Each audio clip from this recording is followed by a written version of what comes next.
Smart, thrilling, and surprisingly funny, The Martian offers a faithful adaptation of the best selling book that brings out the best in the leading man, Matt Damon, and director Ridley Scott.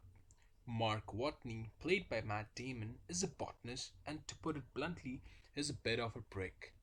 Watney finds himself alone and stranded on Mars after the Ares 3 crew is forced to evacuate the planet due to the arrival of an intense storm.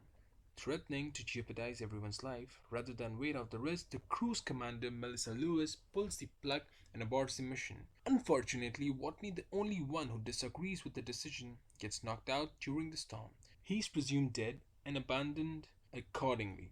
Over the next several souls, Watney faces seemingly insurmountable odds in his efforts to survive. At first, things look impossibly bleak. He has no immediately obvious way of communicating with NASA and the people of Earth.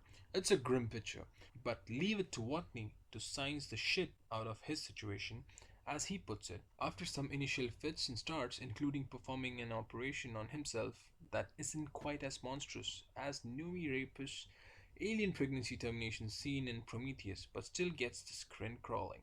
With The Martian, Scott successfully returned to his alien roots in a way he didn't accomplish with Prometheus.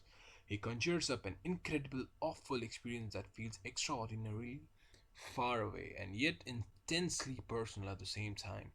All being said, this is Matt Damon's show, and just as Damon has recently shown some unsavory aspect of his personality in real life, the character he plays in The Martian features some torn seams as well. Watney is arrogant, sure of himself, careless at points, but also incredibly brilliant, gifted, and perseverant.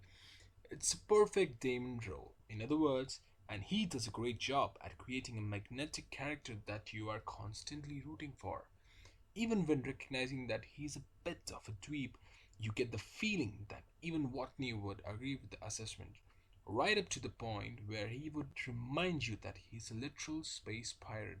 Of course, drawn with the compelling characters working against impossible odds in the face of extremely personal problem, it's a movie all about being stranded on an alien planet, and yet it's one of the most human films in Ridley Scott's entire catalog.